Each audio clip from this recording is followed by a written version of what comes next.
Përshëndetje të nderuar miq, do të flasim për protestën dita 45 edhe më tej po ecën në Tiranë në këtë temperatura përvoluese.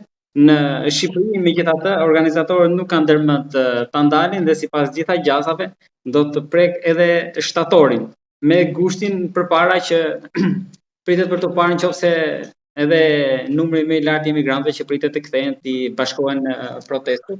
Megjithatë, sot ne do të zhvillojmë një bisedë jo me organizatorën Shqipëri, por me diasporën, me zotin Gentian Alimalli, avokat në Parma në Itali, pjesë e diasporës për Shqipërinë e Lirë. Zoti Alimalli, përshëndetje dhe faleminderit. Përshëndetje juve për ftesën.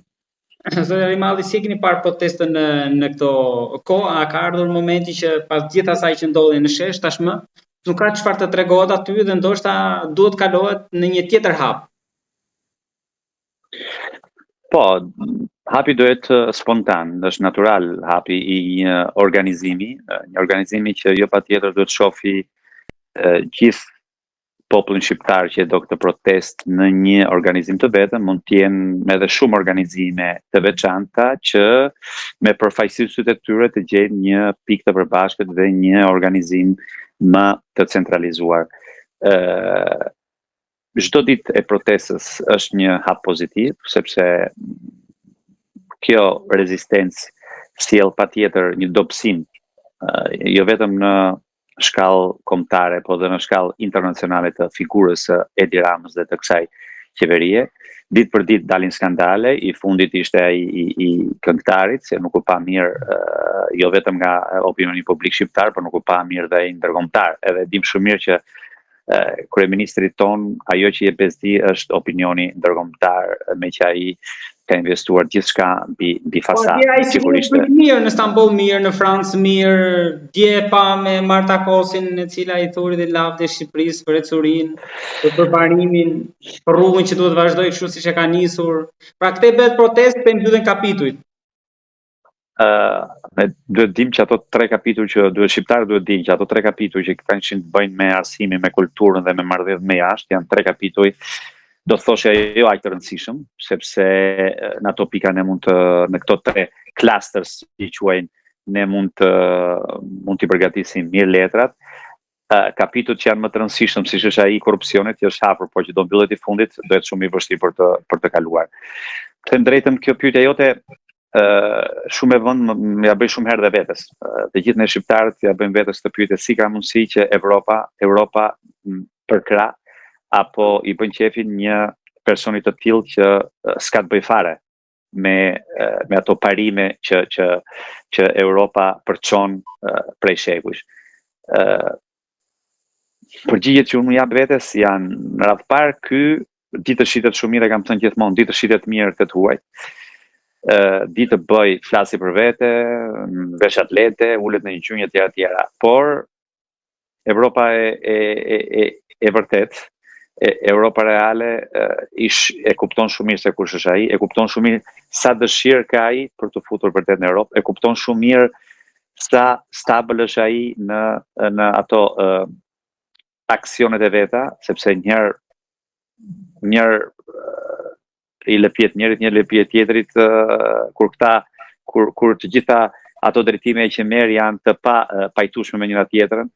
Ai, nëse më lejon, mund ta imagjinoja Shqipërinë që po drejton Edi Rama, ky timonieri jon i tanishëm, që ka shumë ngjashmëri me atë timonierin e parë, që vdiq në 85-ën, është si një anije pa busull, e cila, tamam kemi atë shprehjen, shkon nga fryn era. Ai në letër ka shënuar atë destinacionin, pikën ku do arri, pra atë bregun ku do arri që quhet familje evropiane. Problemi është sepse ai frynera turke shkon andej. Frynera sepse po ju kundërshtoj, po ndërhyj, por edhe Europa, pjesa tjetër është kthyer nga Turqia, ka hetur syt për sigurinë andej. Jo, mora shembull Turqinë për të përmendur pastaj Izraelin, për të thënë që ai nuk është se kishte ndëtur vetëm me Turqinë dhe ishin shumë në rregull. Problemi është se ai ndëron, që shkon nga frynera, për të thënë. Kështu që kjo anije e shkret, pa busull, s'ka për të arritur kur taj bregu i Evropës, i familjes evropiane që ne ndërojmë. Ky shkon lëviz.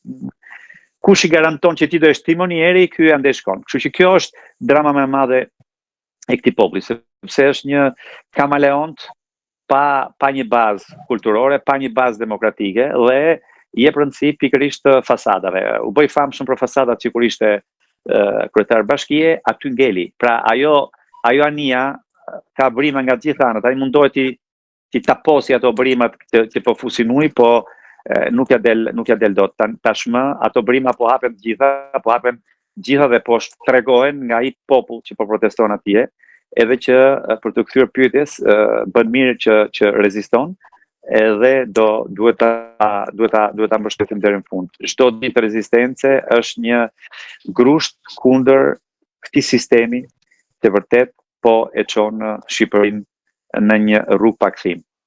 Por duhet ndoshta ta shikojmë edhe pak besimin te Bashkimi Evropian, nisur nga fakti që ju tha që 3 kapituj që u mbyllën, nuk është se ka ndonjë rëndësi kush e di, sepse kur vjen puna për korrupsionin do jetë kontrolli më i lartë, por edhe 3 kapituj që u mbyllën, të arsimi, shkenca dhe ju më thatë të politikës jashtme. Në realitet arsimi i Shqipërisë ndoshta nuk është ashtu sikur Bashkimi Evropian e kaloi atje apo shkenca. Tani kur kaluan këta, po ata thirrë që do vinë, si do kalojnë? E kam thënë më herët, e kam thënë që para 4-5 vjetësh që faktori internacional, faktori ndërkombëtar, përfshirë këtu Evropa, ai që intereson është më shumë stabiliteti pikë një vend. Nuk jam i sigurt që asaj intereson një demokraci e vërtet. Pra, në këndvështrimin politik, faktorit ndërkombëtar i intereson stabiliteti.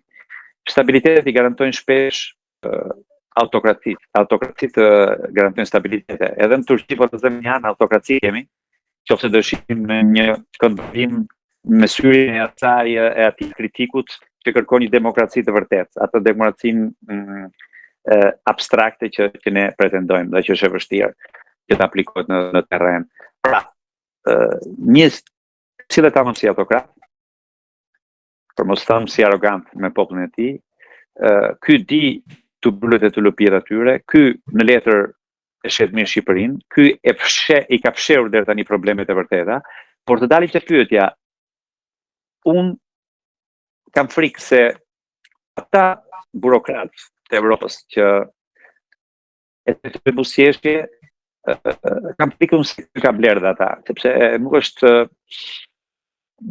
teori komplotiste të mendosh që ky blen gjithçka. Ky blen gjithë ata që i dalin kundër, të gjithë ata që i duan që të flasin mirë, sepse tani përveç pushtetit politik ka edhe atë ekonomik. Pra ky arrin të blej gjithçka. Opinioni publik, atë masën kritike intelektuale të Shqipërisë që mendonin mund të bënte një opozicion, ka bler 99%. E vetëm gjë që nuk mund të blinte ishte gjithë ta protestues. Nuk mund të blinte tani, mbase edhe ata po kërkon t'i blej, jam i sigurt që organizuesit po mundojnë t'i kontaktojnë një nëpërmjet frikës, nëpërmjet thirrjeve nëpër rajonet e policisë të tjera, por frika që ai korrupton edhe burokratët evropian është shumë e fortë. E dim shumë mirë që kanë dalë shumë skandale për korrupsion edhe në radhët e tyre, dhe unë nuk do doja që Shqipëria të futej me mik me urdhra nga lart në Bashkimin Evropian. Në qoftë se ne me këtë shkallë korrupsioni, edhe me një kryeministër, me një qeveri të tillë, me një band të tillë hajdutësh të korruptuar që vetëm shqiptarë nuk janë, nuk të doja në Evropë, sepse pastaj do humbisja besimin tek kjo Evropë. Nuk mendoj që Europa do bëj këtë gabim të madh. Europa po fiton kohë, po përdor Edi Ramën për të mbyllur ato plagët e veta në këtë moment të vështirë të gjeopolitikës ndërkombëtare, sepse problemi është shumë delikat dhe mua më qefi dhe jam optimist që pikërisht në kohë kaq të vështirë të politikës ndërkombëtare, me luftrat me Iranin, me Izraelin, doli kjo protestë në Shqipëri, sepse ky do ishte momenti që unë preva shpresat të them drejtën dhe thash, bota ka probleme të tjera më të mëdha, populli do kapet se ndodh kjo, që kur ndodh një luftë ç'a bën? Ai lideri e atij populli, kushdo qoftë ai, shifet si shpëtimtari. Kur ndodhi Covidi nëse do quajmë një luftë me Covidin në Itali, nëse kryeministri italian atë moment mund të kishte probleme me popularitetin e tij, atë moment të gjithë njerëzit hapën kundër atij. Luftrat shpesh shpiken, sajojnë, siç është ajo Netanyahu, për të pasi konsens, sepse kur është frika më e madhe, ajo e humbjes së jetës, normalisht njerëzit kapen pas atij liderit të vet. Dhe fakti që ne pikërisht në këtë moment nuk u kapëm pas atij, sepse e pam atë si shpëtimtar, po e pam atë si një përfitues, një oportunist që pikërisht nga kjo rrëmuj ndërkombëtare do përfitonte akoma më shumë që të bënte ato që donte, dhe ajo ndodhi. Pra ai, pa pyetur asnjëri, pa konsultime popullore e tjera, arriti të shesi gjitha tokat, arriti të vendosi ai kush është investitor strategjik, duke mbushur plot me aktorë portokallise, shumë shok të tjerë. Ai gjeti këtë moment. Pikërisht populli u rebelua pikërisht në këtë moment, sepse në këtë moment nuk po diskutojmë vetëm korrupsionin. Pra ai popull nuk po ngrihet vetëm për korrupsionin, ai popull po ngrihet edhe sepse ka frikë, sepse ky vend mund të shuhet një ditë, ky vend mund mos juhet më Shqipëri dhe mund mos jetë më shqiptarë. Ju folët pak më parë për BE-n, por nuk folët për SBA-n. Keni shpresë se nga ande mund vinë ndonjë sinjal? U shpresoj që populli shqiptar mos të afetojë si në vitet 80.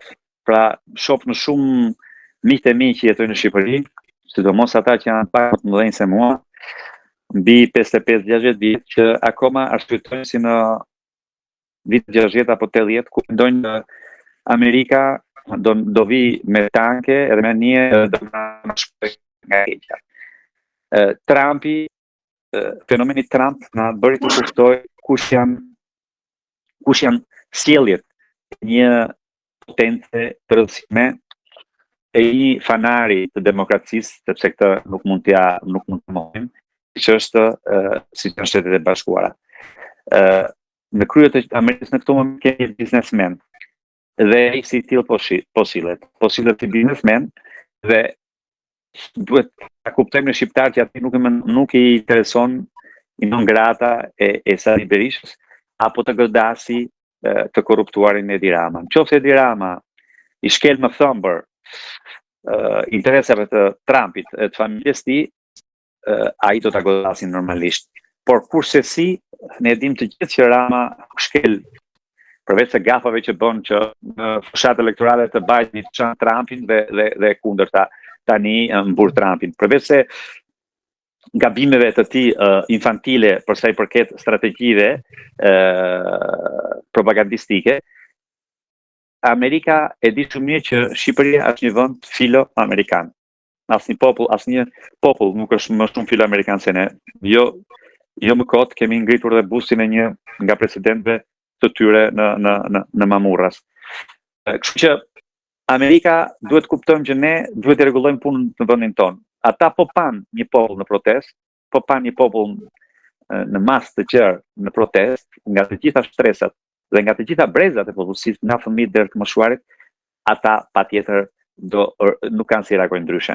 Nuk kanë si reagojnë ndryshe sepse edhe ata ecin me linjën e popularitetit, edhe kështu që normalisht nuk mund të bëjnë gabime në mënyrë hashiqare. Në qoftë se ky popull revoltohet dhe kundërshton atë leadershipin e gabuar, korruptuar, anti-shqiptar që po shpreh Rama, ka shprehur Rama në këto, nuk po them 13 vjet sepse ai në politikë ka 25 vjet.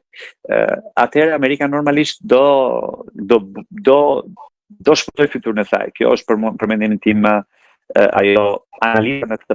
Do të kuptojmë dhe përsëri që nuk mund të presim duke dalë në shtëpi që Amerika të vijë dhe të bëjë atë që bëri me Madurën. Madurën e bëri për interesat e veta, këtu nuk ka pse e bën, sepse nuk ka kundërshtim të tillë. Rama është filo-amerikan, do të atyre me qatë doni, përmjet Izraelit tani do të atyre me qatë doni, kështu që nuk problemi atyre për stabilitetin në rajon edhe për politikën ndërkombëtare nuk i prish punë Rama. Na prish punë ne sepse jemi ne ata që po pësojmë gjithë konsekuencat e kësaj në të gjitha fushat e jetës. Duke filluar që nga ato nevojat bazë të mbjetesës çdo qytetare dhe çdo familje në Shqipëri. Gjeni edhe diçka të fundit kam të lutem, ju jeni mjaft aktiv me kontributin tuaj edhe nga atje, me mesazhet tuaja, intervistat, komentet, por si mendoni që do ecë tani me këtë kuvendin kombëtar që po përgatitet, aplikimi, mënyra e përzgjedhjes së anëtarëve dhe forma më pas që do marrë që është synimi për krijimin e një qeverie të protestës. Pra e gjitha kjo, sa mendoni që do të zjas edhe si do ecë si proces, do ta çaj apo do ta bashkoj akoma më shumë protestën? Se kur vjen puna e përzgjedhjes, pastaj vështirë që të bëhen dy shqiptar bashkë, ju e dini akoma dhe më mirë.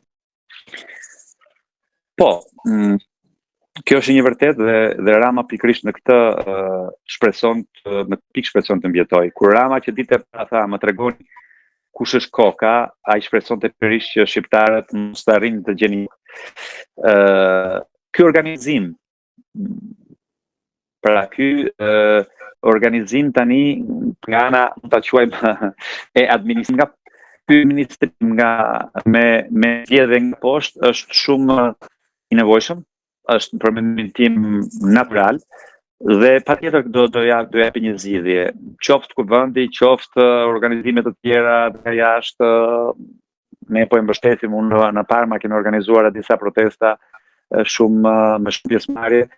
Të gjitha këto bashkë do arrin të krijojnë atë presionin. Kuvendi patjetër do ketë probleme, patjetër nuk do na pëlqejnë të gjithë, por unë mendoj që qëllimi përbashkët, që është ajo e çrrënjosjes së një sistemi të kalbur, një sistemi që po e çon Shqipërinë, siç e thash, në një rrugë pa krye, do jetë më i fortë se sa problematikat për leadershipin. Nuk është e thënë që ky kuvend do jetë ai që do drejtojë Shqipërinë e mesme, por ama ky kuvend do jetë ai që do paraqesi në mënyrë unitare ato kërkesa të cilat janë përsëritur shumë herë në këto ditë proteste dhe nga të gjitha grupimet e ndryshme apo personat e ndryshëm. Jam optimist do shkojë mirë. Jam optimist si çdo ditë, siç e thash, protesta sjell dobësimin e qeverisë dhe mbi të gjitha ndërgjegjësimin e atyre që janë akoma në shtëpi, edhe që me të labash të trurit që është bërë në fillim nga Hoxha dhe tani nga Edi Rama, mendojnë që çdo gjë që ekziston në natyrë është merit e tij, edhe çdo gjë që fluturojnë është merit e Edi Ramës, edhe Shqipëria që është e bukur është e Edi Ramës, edhe Kanye West që vinë në Shqipëri dhe këndon është merit e tij. Kështu që unë shpresoj që ata që kanë viktimë e kultit të individit e kësaj propagande ta kuptojnë më në fund dhe të shohin vërtet hallet e tyre, të dalin në protestë për veten e tyre edhe jo për të tjerët. Kedi, të falenderoj shumë për bisedën. Faleminderit për ftesën.